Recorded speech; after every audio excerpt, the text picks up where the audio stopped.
Yun guys, no, so pang-apat na araw na. Pagbabalik ng Sigabo.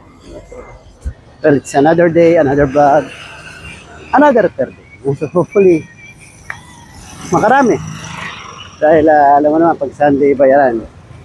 Bayaran ng shop, ng pwesto, at kailangan makaipon dahil meron pa tayo na habol na bayaran. No? So anyway,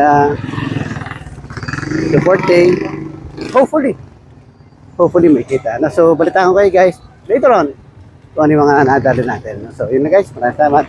See you later. Bye. Yun guys, no? So I'm going home. No? So siguro nyo, makikita mo naman siguro yung kita sa itsura nung aking itsura nung aking buhok, no? So medyo messy.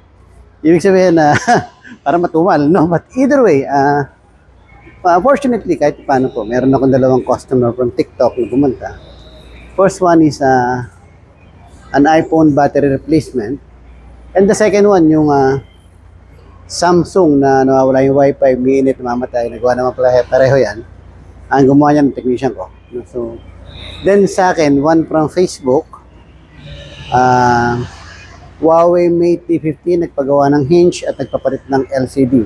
So, Full HD 1080p LCD kapit natin yan.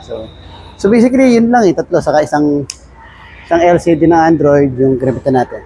But hindi naman matungal na sinap, no? So kahit paano nakabayad tayo sa pwesto. Though meron pang konting push, no? So but still, hindi medyo masakit yung ulo ko dahil nakabayad tayo sa pwesto, no? So only that wala tayong naiuwi, no?